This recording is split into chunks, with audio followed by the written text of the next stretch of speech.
friendship, standards, risk, and the kind of love that doesn't rush. It reminds us not every high leads to forever, and not every no means the end. Because in a world where love is often hurried, choosing to know someone deeply first is the bravest step of all. So the group 4 would like to present to you the unexpected steps. It was just an ordinary morning inside the classroom. Same chairs, same classmates, same routine. But sometimes the most unexpected journey begins on the most ordinary days, when no one is prepared for what's about to be announced.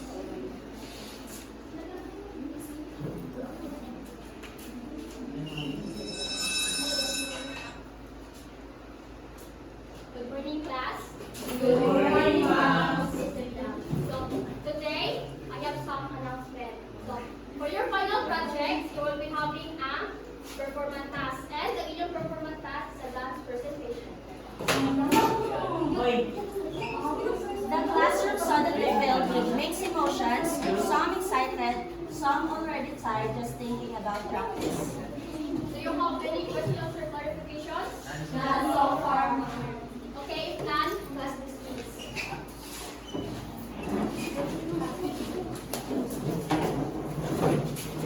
The girls walked together on the hallway.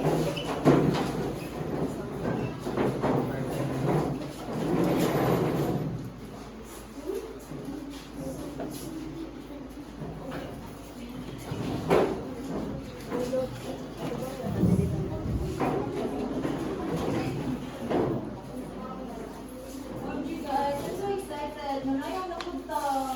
Sayang ako. Dalugan ako taguli ang ito. Si practice ka. Kuya. Correct. Iba, mas gusto ko kung kapit din yun. Parang ako yun.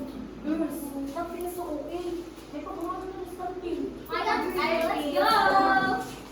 While the girls were busy talking about crushes, Reed was already preparing a small accident. The girls is on the way to the canteen. Jazz, on the other hand, was busy watching funny videos on her phone. At the same time, someone else was not looking where he was going. Uy, hindi ka mag-brush na ko. Masabo! Bro! Okay.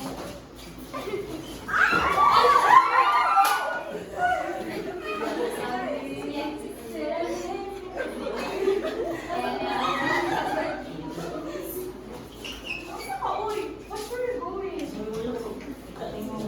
Siyempre, hindi ka kita. Busy mo kasi sa cellphone. One story that has ended in short was actually the beginning of something unexpected.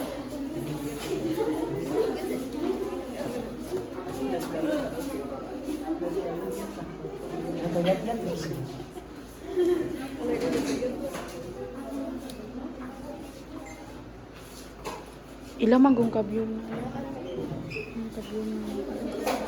These paths and practices Dato, became nagkalo. routine. The chord echoed with music on one side and bouncing basketball on the other.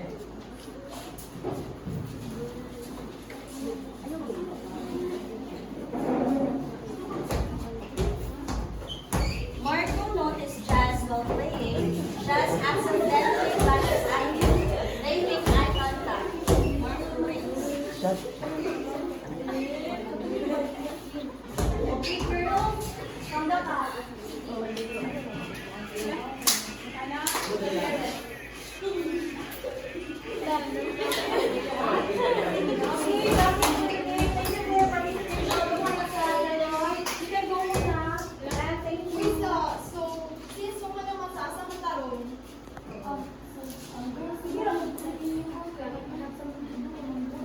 Okay, class.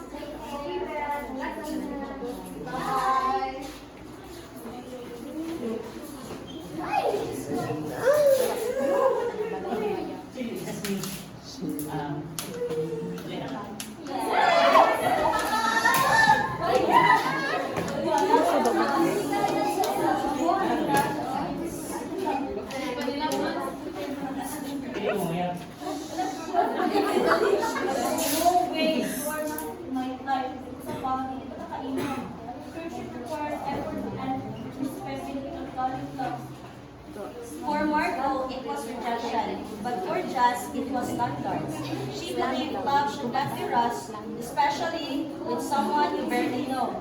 And sometimes the first no is not the end, but the start of proving something real.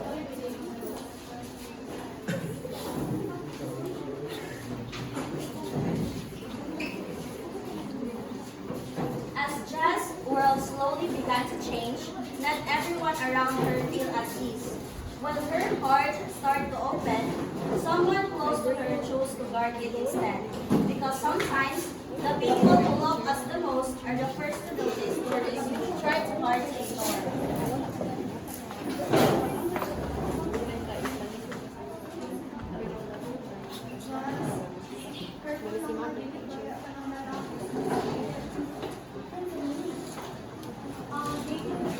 Dating someone that you don't know is perfectly okay. Kasi nakakita mo sa what if wise or na siya gitaguan. Correct. Ilang-ilahan sila si Martin West. Her friends wasn't being negative, they are just being protective.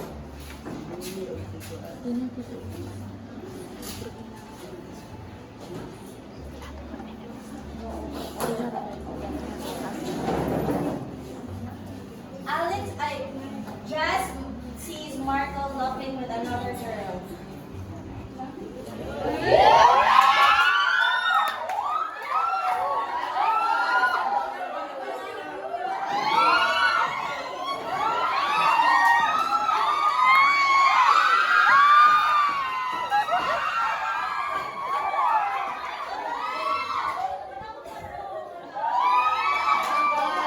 Ay, maestra na ha.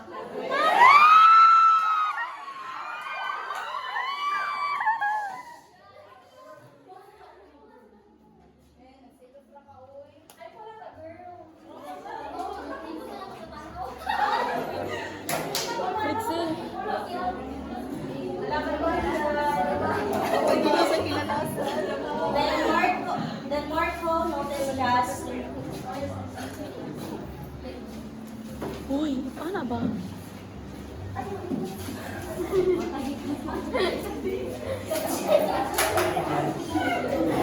Jesse! Uy! Ana! Paano? Hindi kasi na mag-klaro.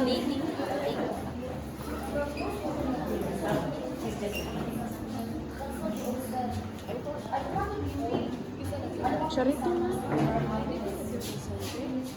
Bala yan. Nice.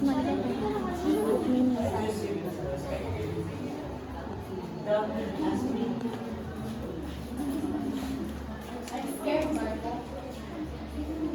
I've seen relationship end so bad. I don't want to lose myself.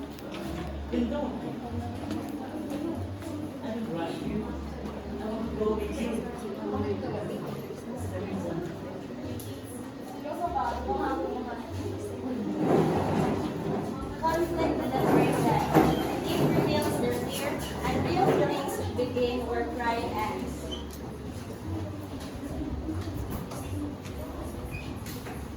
Proper courtship and the mother's guidance.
See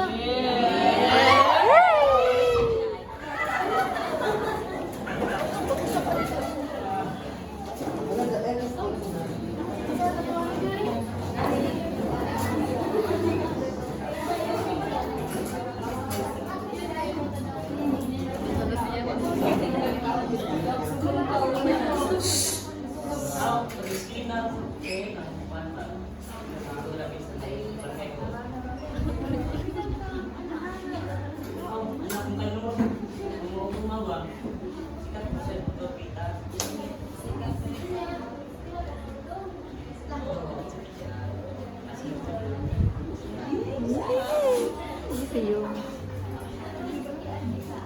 Young love will unite everyone. Excitement, faith, prepare. If you live with us, there is heartbreak and disruption and fear. I understand po. Ano ang distraction?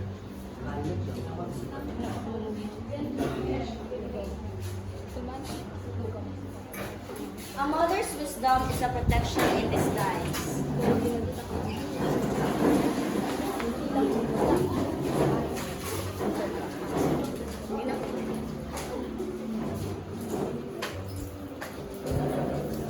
No rushing, no pressure, only consistency.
Thank you for taking your trust.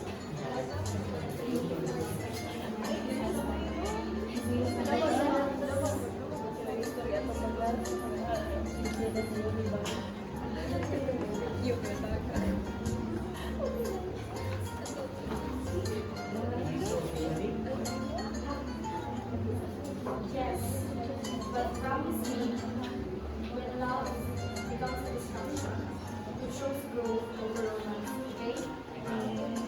So,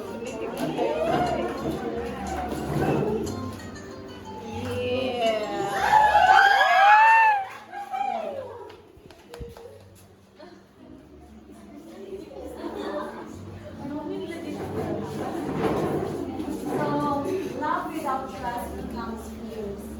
Love without communication becomes misunderstanding. And love without friendship becomes fragile. Love becomes stronger. Dating without knowing someone is a risk, but knowing someone deeply before giving your heart is wisdom. Love should not make you lose yourself. And it makes you a better person.